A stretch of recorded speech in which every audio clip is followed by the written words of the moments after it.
ಆತ್ಮೀಯ ವೀಕ್ಷಕರೇ, ತಾವೆಲ್ಲರೂ ಒಮ್ಮೆಯಾದ್ರೂ ರೈಲಿನಲ್ಲಿ ಪ್ರಯಾಣಿಸಿದವರೇ ಆಗಿರ್ತೀರಿ. ಹಾಗೆ ನಾವು ಸಾಧಾರಣವಾಗಿ ರೈಲಿನಲ್ಲಿ ಪ್ರಯಾಣಿಸುವಾಗ ನಮ್ಮ ರೈಲು ಈಗ ಎಲ್ಲಿದೆ, ಎಷ್ಟು ಗಂಟೆಗೆ ಹೊರಡುತ್ತದೆ ಹಾಗೂ ತಲುಪುತ್ತದೆ ಇತ್ಯಾದಿ ಮಾಹಿತಿಗಳ ಬಗ್ಗೆ ಅರಿಯಲು ಭಾರತದ ಕೋಟ್ಯಾಂತರ ರೈಲು ಪ್ರಯಾಣಿಕರು ಬಳಸುವ ಅಪ್ಲಿಕೇಶನ್ ಆಗಿದೆ ವೇರ್ ಇಸ್ ಮೈ ಟ್ರೈನ್ ಅನ್ನುವಂತಹ ಆಪ್. ಈ ಅಪ್ಲಿಕೇಶನ್ ಅನ್ನ ಕಂಡು ಹಿಡಿದವರು ಯಾರು ಗೊತ್ತೇ?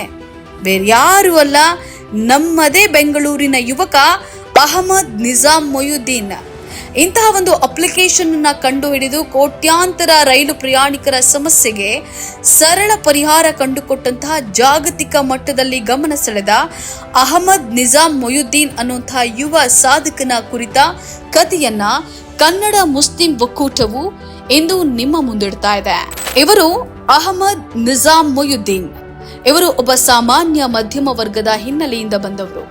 ಬಾಲ್ಯದಿಂದಲೇ ಕಲಿಕೆಯಲ್ಲಿ ಬಹಳ ಆಸಕ್ತಿಯನ್ನ ಹೊಂದಿದಂತ ನಿಜಾಮ್ ಪರಿಶ್ರಮದಿಂದ ಓದಿ ಸಾಫ್ಟ್ವೇರ್ ಇಂಜಿನಿಯರ್ ಆದ್ರು.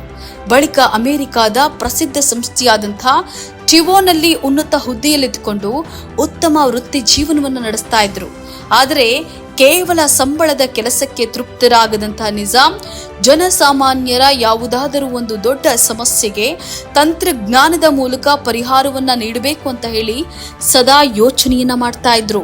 ಅಹಮದ್ ನಿಜಾಮ್ ಅವರು ಈ ಆಪ್ ಅನ್ನ ಕಂಡು ಹಿಡಿಯಲು ಒಂದು ಮುಖ್ಯ ಘಟನೆ ಕಾರಣವಾಗಿತ್ತು. 2015ರಲ್ಲಿ ಒಮ್ಮೆ ನಿಜಾಮ್ ಅವರು ರೈಲು ನಿಲ್ದಾಣಕ್ಕೆ ಹೋಗ್ತಾ ಇದ್ದಾಗ ರೈಲು ಬರಲು ಬಹಳ ವಿಳಂಬವಾಗಿತ್ತು. ಆ ಸಮಯದಲ್ಲಿ ರೈಲು ನಿಖರವಾಗಿ ಎಲ್ಲಿದೆ ಮತ್ತು ಯಾವಾಗ ಬರಬಹುದು ಅಂತ ಹೇಳಿ ತಿಳಿಯಲು ಯಾವುದೇ ಸುಲಭ ಮಾರ್ಗವಿರಲಿಲ್ಲ. ಟ್ಯಾಕ್ಸಿಗಳಿಗಾಗಿ ನಾವು ಊಬರ್ ಬಳಸುವಂತೆ ರೈಲಿನ ಲೈವ್ ಲೊಕೇಶನ್ ತಿಳಿಯಲು ಒಂದು ವ್ಯವಸ್ಥೆ ಬೇಕು ಅಂತ ಹೇಳಿ ಅವರಿಗೆ ಅಂದು ಅನಿಸ್ತು.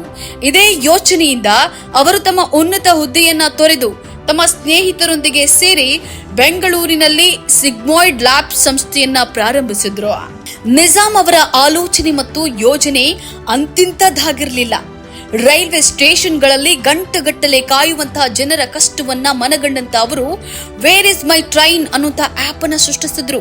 ಇಂಟರ್ನೆಟ್ ಅಥವಾ GPS ಇಲ್ಲದಿದ್ರೂ ಕೂಡ ಸೆಲ್ ಟವರ್ ಟ್ರಯಾಂಗುಲೇಷನ್ ತಂತ್ರಜ್ಞಾನವನ್ನ ಬಳಸಿ ರೈಲಿನ ಲೈವ್ ಲೊಕೇಶನ್ ತೋರಿಸುವಂತ ಇವರ ಆವಿಷ್ಕಾರವನ್ನ ಕಂಡು ತಾಂತ್ರಿಕ ಲೋಕವೇ ಶಹಬಾಸ್ ಗಿರಿಯನ್ನ ನೀಡಿತು. ಯಾವುದೇ ಜಾಹೀರಾತು ಇಲ್ಲದೆ ಈ ಆಪ್ ಕೋಟ್ಯಾಂತರ ಜನರ ಮೊಬೈಲ್ ತಲುಪಿತು.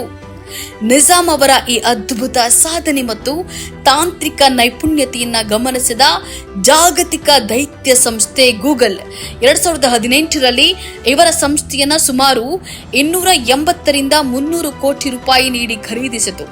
ಒಬ್ಬ ಸಾಮಾನ್ಯ ಹಿನ್ನೆಲೆಯ ಯುವಕ ಕೇವಲ ತನ್ನ ಬುದ್ಧಿವಂತಿಕೆ ಮತ್ತು ಪರಿಶ್ರಮದಿಂದ ಇಷ್ಟು ದೊಡ್ಡ ಸಾಧನೆ ಮಾಡಿದ್ದು ಎಲ್ಲರಿಗೂ ಮಾದರಿಯಾಯಿತು.